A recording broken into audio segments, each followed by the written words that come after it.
if you link payments to outcomes such as the condition of the bush, then that provides an incentive for farmers to take more care and to put in more effort to conservation. 例えば実際の支払いとそれに対するその結果というものを直接結びつけるような契約というふうになりますと、やはりきちんとその物資を自分たちで守っていこう、あるいは手入れしようというふうになります。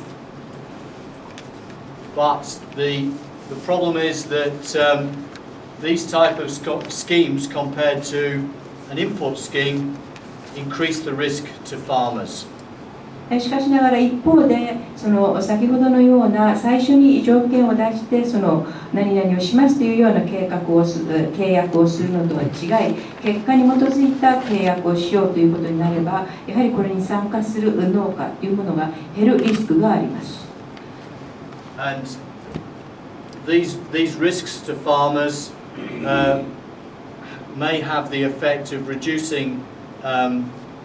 participation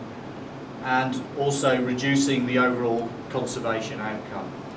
結局そういうことをしてしまいますと、実際こういった計画に参加する農家が減りますし、そうなってきますと全体的な結果にもマイナスな影響が出てくる懸念があります。As with input-based contracts, then there's no reason why we can't auction these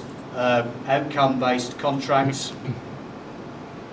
そして、今はいわゆるインプット最初に条件を決めてのいわゆるオークションをしているわけですけども、しかしながらこういったオークションをしていくのであれば、こういった結果に基づくオークションもできるんじゃないかというふうには考えられます。This provides an incentive to keep the level of bids or the level of payment high. そして、言いますのはやはりこういったオークションをしますとそういった努力をすることにもなりますし、またオークション入札という方法を取りますと実際の支払いがやはり抑えることができるというふうに考えられます。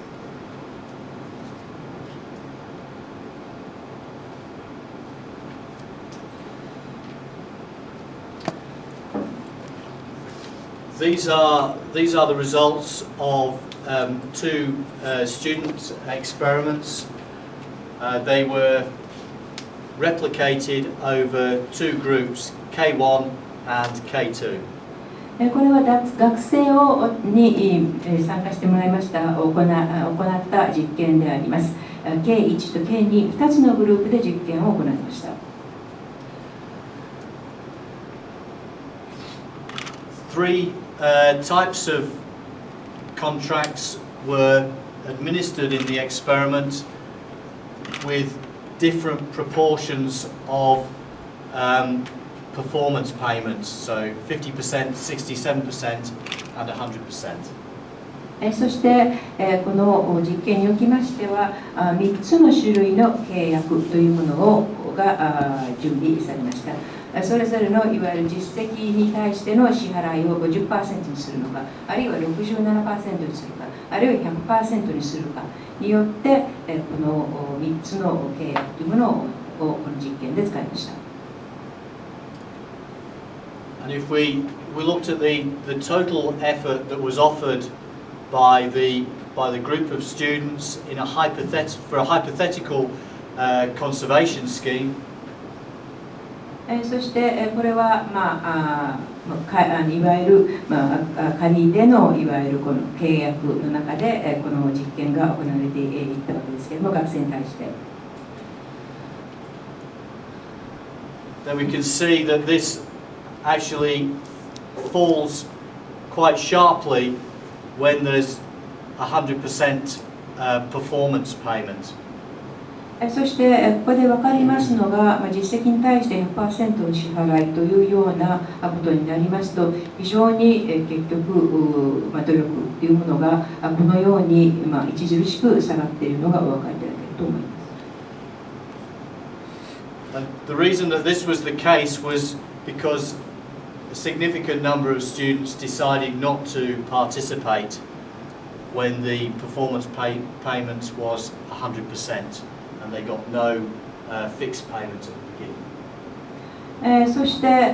なぜこのようになったかといいますと、結局、実績に基づいて 100% の支払い、そして初めに、何らかのいわゆる固定費をもらえるというような、契約になってない場合、もう参加をしないという学生が多く出てきた結果、このようになったわけです。The auction compared to the fixed contract improved things slightly. そして、オークション、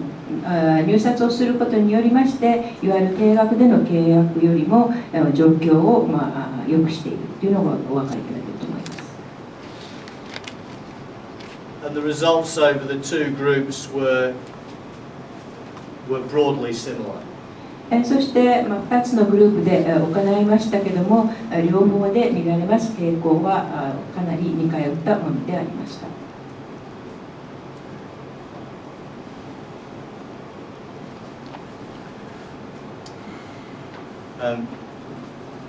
These graphs show this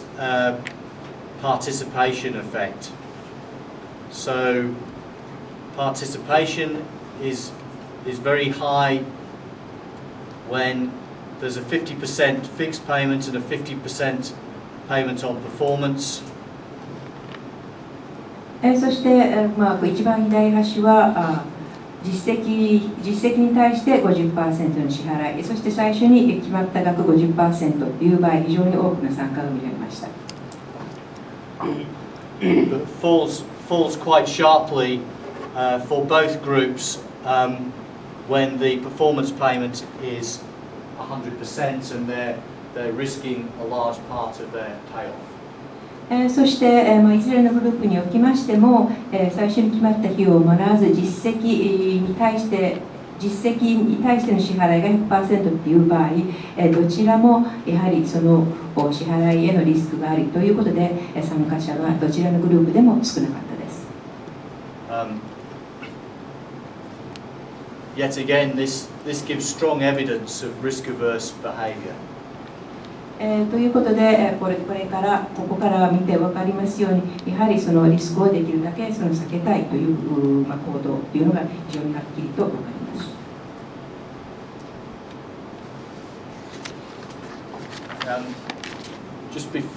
Just before finishing looking at contract design, I'd like to say a few words about conservation covenants. そしてこの、計画の契約、話を終えます前に一言この、保全に関しますいわゆる、契約、特別な約束事というところの話を少ししたいと思います。These are schemes which pay farmers to conserve land in perpetuity. この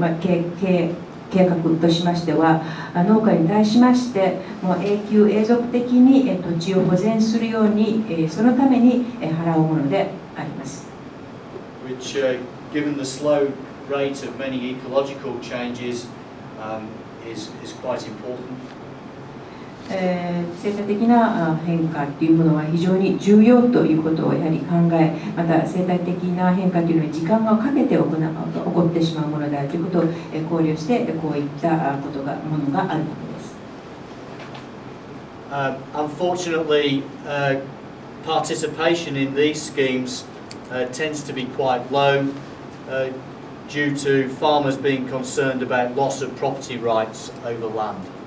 しかしながら残念ながらこのようにその土地を永久的にいわゆる保全するということに対しまして農家というものはなかなか参加をしたがりません。と言いますのはやはりこれに参加しますと自分のいわゆる土地所有権というものを失うということを懸念しているからであります。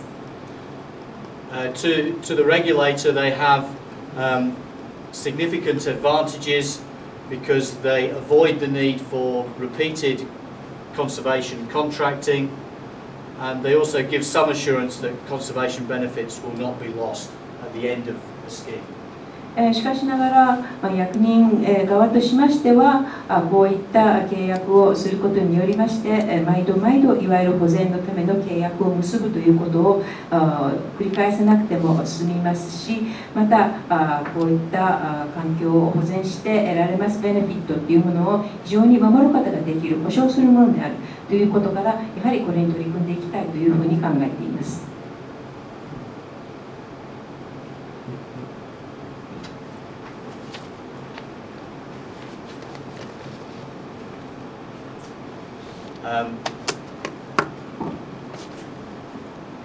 Monitoring is essential for any successful conservation scheme. どんな保全のための計画であったとしましても、きちんとそれをモニターしていくということは非常に成功する上で重要であります。It needs to give an incentive for compliance, and it might be in the form of random checks that conservation actions have been undertaken. そしてこのきちんと守っているかどうかというために、何らかのいわゆるインセンティブということが必要であります。そうなってきますと、きちんと取られたいわゆる保全の行動をちゃんとチェックして回るというのも非常に重要なことであります。Outcome-based contracts require less monitoring, but need to define the criteria for defining success. 一方で、その結果に基づいて、結果を重視した結果による契約をしますと、モニタリングはそれほど重要、監視はそれほど必要ないかもしれませんけれども、そうなってきますと、その結果を成功であるかどうかというものをきちんと判定できるものがなければなりません。The reason that is the case is if you're paid on outcomes, then you'll have an incentive to find the best actions to achieve those outcomes, and you won't need to be monitored at each step of the process. 結局、結果に基づいた契約でありますと、やはりその農家としましては、その結果を出すために、最善の行動をとっていくわけですから、いちいちそのモニターしなくても、農家自身が自分で努力をするでしょうから、モニターは必要になってくる、なくなってくるわけです。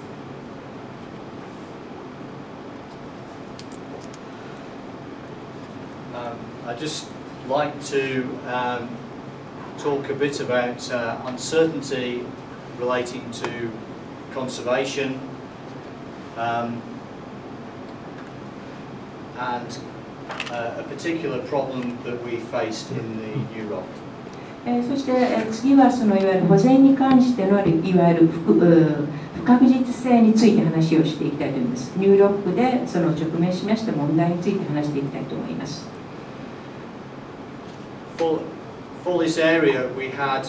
almost no data on the link between past farming practices and ecological change. そしてこの地域に関しまして過去のいわゆる農法とそれからその生態系のいわゆる変化、どういった関係があるのかというデータはほとんどありませんでした。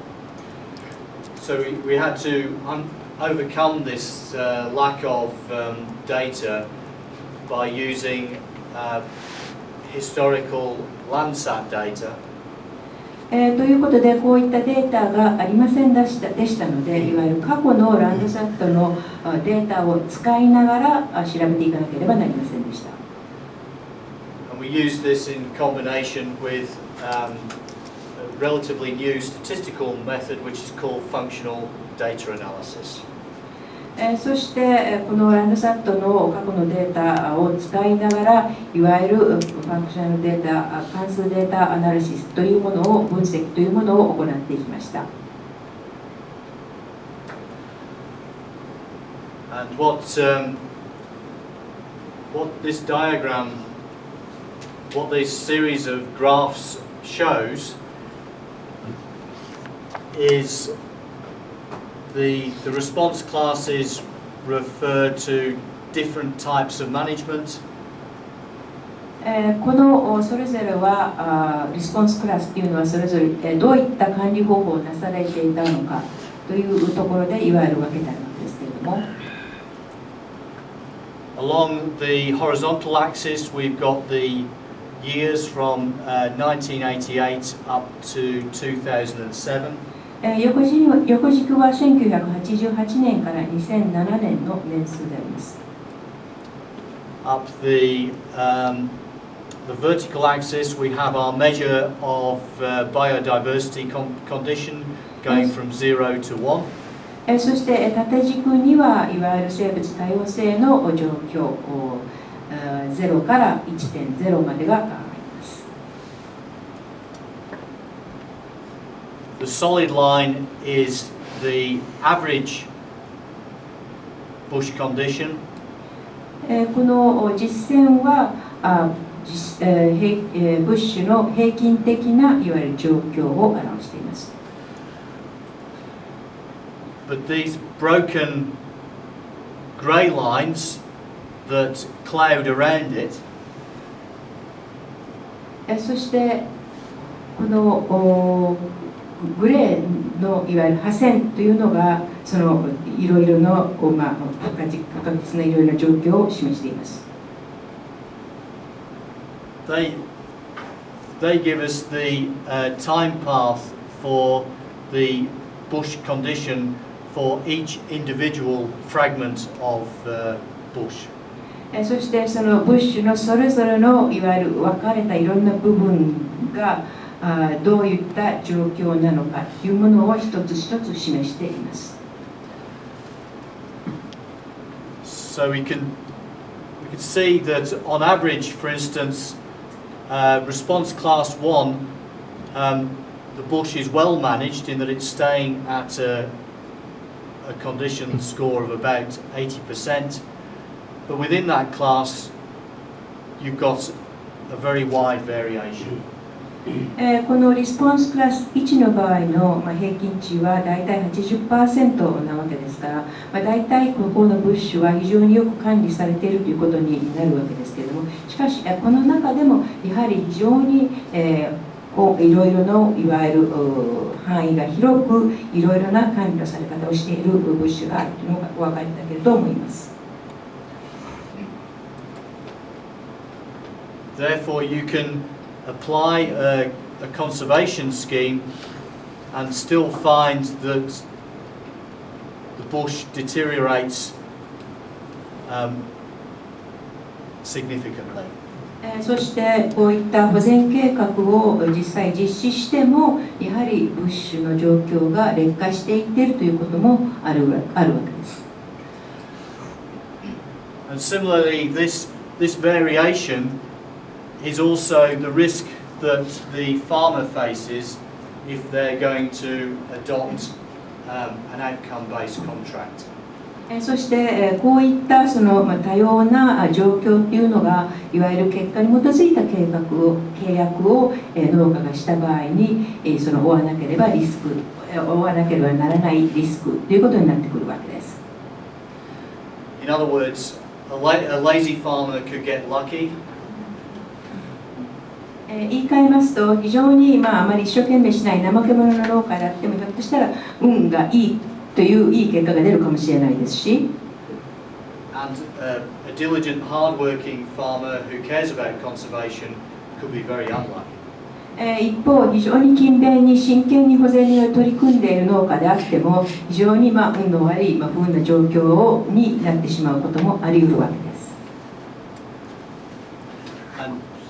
some of these very big variations will be due to natural events such as fire.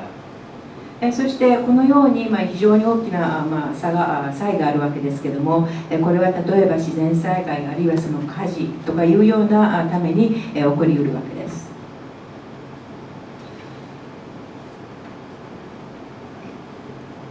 For instance, if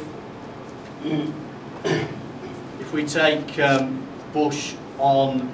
private land, 例えばこの私有地のこの物資を見てみますと、and compare that with bush on public land in nature reserves, そして、自然に保護されていますこの公有地のいわゆるブッシュと比べています。on average, the condition of bush in the nature reserves is better than it is on the private land. そして、一般的に平均しますと、こういった、自然に保護されていますこの公有地のブッシュの状況の方が私有地のものよりもいいという状況になっています。But even on nature reserves, there's a probability that you're going to get bush that's in a degraded condition. しかしながらこういうふうに保護された自然林でありましても、やはり、こういった劣化が起こり、ブッシュの状況が劣化するという確率もあるわけです。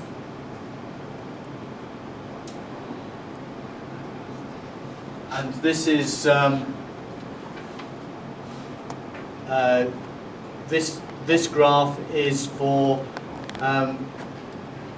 some farmland that was conserved 4 years ago. そしてこれは4年前からその保全が取り組まれています農地なんですけれども、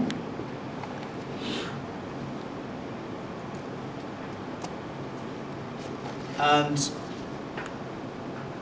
the green and the let's just take if we take the green line here. These are the contracts that were not selected.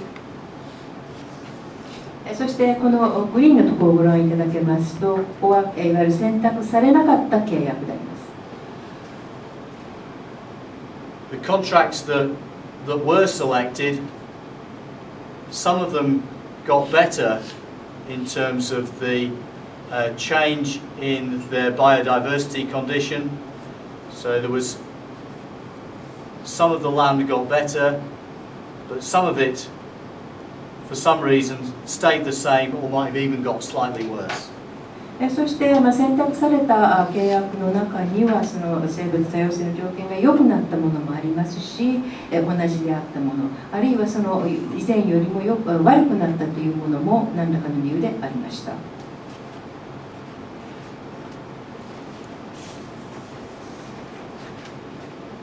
So just to summarize, I think uncertainty in conservation planning is a huge area for future research. しかしながらこういった保全ということの不確実性というものは今後その非常に重要な研究課題であります。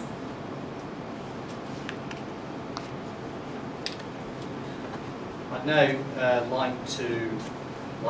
to summarize and perhaps remind myself that I'm actually an economist rather than an ecologist. そして、ここからまとめに入っていくわけですけれども、私は環境学者というよりも経済学者ということをもう一度申し上げたいと思います。The real challenges, I think, in conservation economics are first ecological complexity and how do we actually measure success. こういった保全経済におきましてその大きなチャレンジとしてはこの非常にこの生態学的ないわゆる複雑性ということがありますので、どのようにその成功というものを測定するのかということが非常に重要であります。Using auctions and fixed price schemes, then we can define static efficiency for conservation schemes. そして入札あるいはその定額の契約によるものによって結局こういった保全の計画の性的ないわゆる効率というものをそして動的な効率というものを比較して見ていくことができます。But dynamic efficiency through time is a much bigger challenge. しかしながらこの性的な効率っていうものはそういった入札あるいはその契約によって少しは分かるとしても、こういった動的な効率っていうものはやはりその時間とともになかなか見て、すぐには分かるものではありません。Do we pay on the basis of inputs, or do we pay for conservation outcomes? そしてこういった保全契約に関しまして、計画の契約に関しまして、その何々をするという条件に対して払うのか、あるいはその取り組みによって出された結果に対して払うのかというところも議論のあるところであります。And it's my belief that if we pursue outcomes or performance-based payments, then we might significantly reduce participation. そして私のお考えなんですけども、こういった結果、あるいはその実績に基づいた契約ということをしようとしますと、やはり農業経営者、農家からの参加は減るというふうに考えます。Conservation auctions in Australia have become quite popular relative to fixed price contracts. そしてオーストラリアにおきまして、こういった保全契約のオークション、競売というものは非常に一般的になってきております。こういった定額の契約よりもオークションの方が一般的になってきています。But there are still issues with auctions about targeting particular regions. しかしながら、こういった特定の地域にターゲットを絞ってのこういったオークション、入札競売に関しましても、やはりまだまだ問題があります。And also what happens through time as farmers learn how to bid. そして、そのうちその農業経営者の方がその入札方法というものを非常に巧みに学んで覚えてしまうということになれば、やはりこの時間とともにこの入札方法というものも変わってくるかもしれません。And from my work, I'd have to conclude that biodiversity, even with conservation schemes, might continue to be lost. そして残念ながら私として、やはり結論として申し上げられるのは、こういった生物多様性というのは保全計画をいくら進めてもやはり失われていってしまうのではないかということであります。That's because the damage that's been done to the ecosystem by large-scale clearing is basically irreversible. と言いますのは、非常に大規模な木の伐採などによって行われてしまった結局生態系へのもう被害というこういったダメージといいますのはもう元には戻せないからであります。I'd like to thank you for listening, and also I'd like to thank my interpreter. All they put in bids, and then the bids were evaluated, and some selected and some rejected.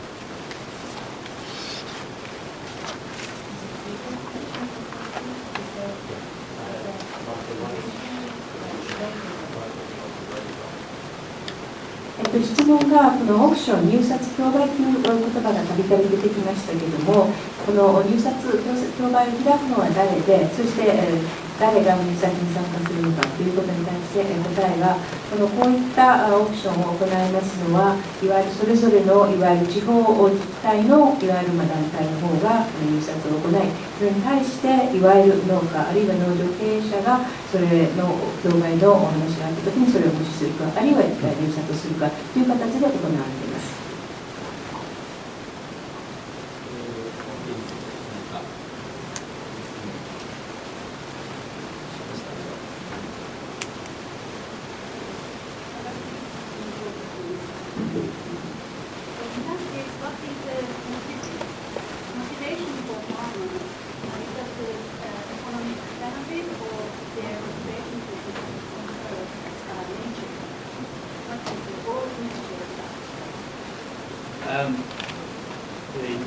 The motivation of farmers, well, who knows what the motivation of farmers is sometimes, but I think the motivation is a mixture. That most farmers who participate have got some interest in nature conservation, but then there are a few who just see the auction as a way of making money. こういった、農家がこういった、オークションに参加するその動機づけはどういった動機づけなんですか？経済的な理由ですか？あるいはその自然の保全のためですか？という質問でした。こういった、農業経営者、農家のこういった動機づけというものは、もちろん入り混じっているものがあります。参加する人たち、あるいは関心のある人たちには、もちろんその環境保全という、もちろん動機づけもありましょうし、単純にいわゆる経済的な理由からの障害に参加するという人たちもいます。Very, very often for these auction schemes, I haven't got any chalk here.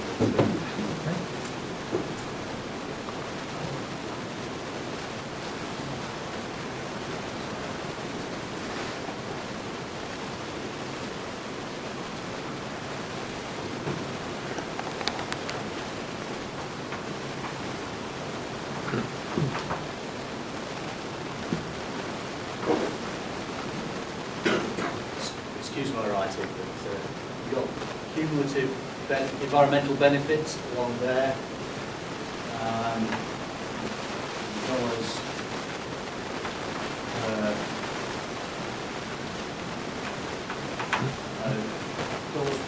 per benefit up there. Then for many auction schemes, and you see a pattern that's so you have quite a large number of very low bids. So that's farmers who are almost prepared to do something for nothing. そしてこの、ちょっとこれ図を使いながら説明していたんですけど、横軸の方に今累積的な環境へのベネフィット、そして縦軸の方ではそのベネフィットあたりのそのコスト、お金がどれくらいかかるかということなんですけども、この左の方に大体こういうカーブを描くわけですけども、左の方非常に低い入札額で、ほとんど低い額でほとんど何もしないというようなファーマーに。I should have some green chalk. グリーンがあればいいんですけども。I'll use some blue. I'll pink. Blue.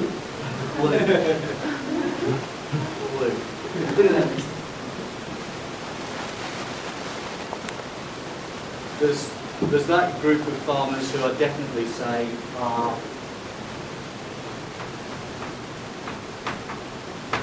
doing it for conservation.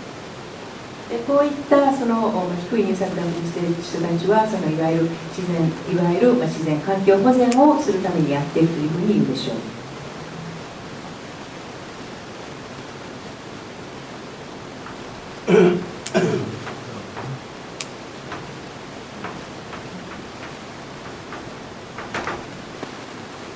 Pink farmers, I'd say, are doing it for a mixture of money and conservation. このピンクのグループに当てはまるその農家の人たちは、お金のため、それからいわゆる環境保全のため。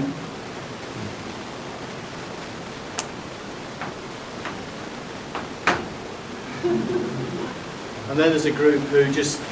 put in very, very high bids because they're a bit short of money. But this group up here never gets selected. で、非常に高い入札額の人たちというのがいるわけですけど、この人たちは結局選ばれることはありません。変わらないのかもですけど、そうするとこの青も赤も黄色もやってることは同じなんですか？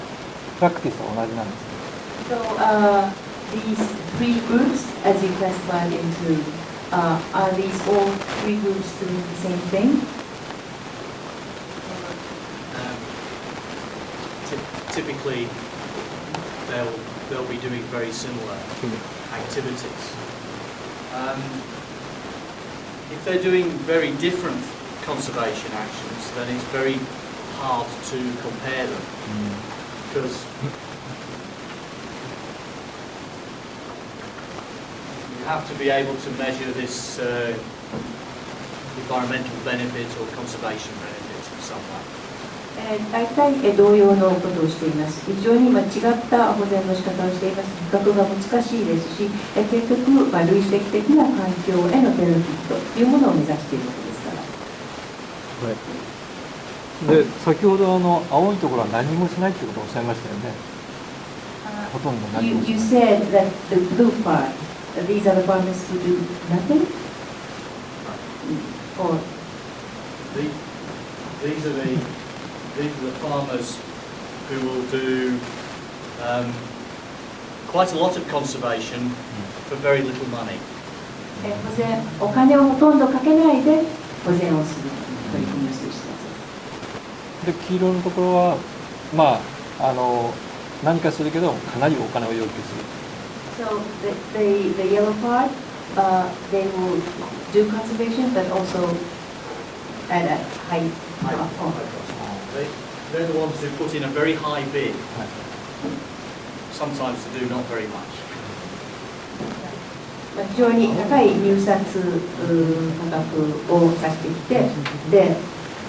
取り組むという形です。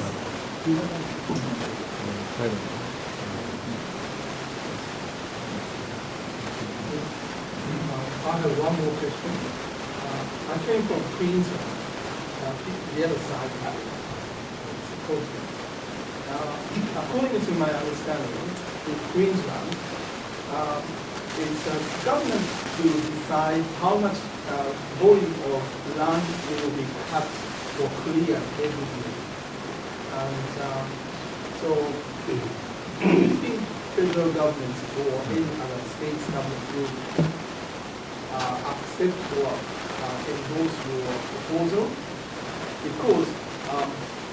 most of government, because I'm solicitor, and most of it's land in Australia, Crown property. So then Crown will decide. It's up to Crown. So then Crown is clearing all the lands, and then trying to say, oh, conservative, all the property. So then it's a contradictory. Just that is my question. And the normal plan. Thank you.